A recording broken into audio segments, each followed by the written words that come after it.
Hello viewers, আশা করি সবাই খুব ভালো আছেন। আবারও একটা নতুন ব্লগে আপনাদেরকে ওয়েলকাম জানাচ্ছি। আপনারা দেখছেন ডেইলি লাইফ ইন্সপিরেশন। তো সঙ্গে থাকুন, দেখতে থাকুন ব্লগটা।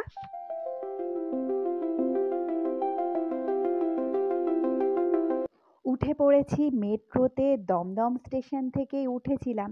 তবে যেহেতু এখন বিকেলের দিক, তাই বসার সিটও পেয়ে গেছিলাম।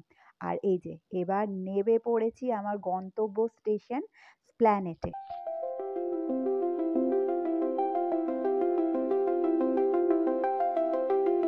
এই স্টেশনে কত লোকজন দেখছেন, আর ট্রেনেও দেখুন কিরকম ভিড়।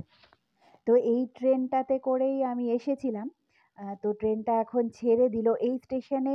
ট্রেনটা একটু বেশিক্ষণ দাঁড়ায়, কারণ এই স্টেশনটাও কিন্তু দমদমের মতনই একটা জাংশন।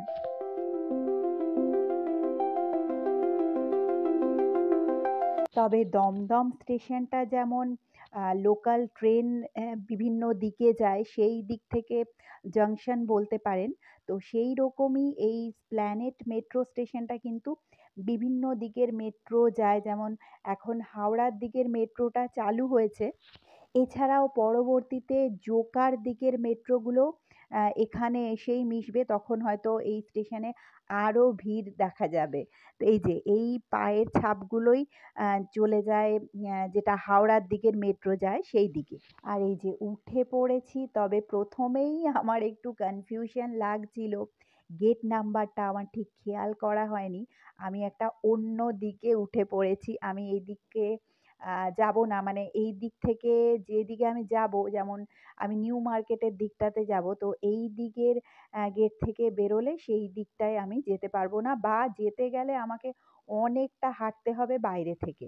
তো তাই জন্য আবার নেমে পড়লাম। এই স্টেশনে আসলেই আমার এই গন্ডগোলটা যে কেন হয়, বারবার হয় তবুও আমি বুঝতে পারি না। আমি স্টেশনের অন্য একটা দিকে নেমেছি, মাঝখান থেকে একটা সরু রাস্তা আছে, সেই দিক থেকে স্টেশনের অন্য পার্টে আমাকে যেতে হবে।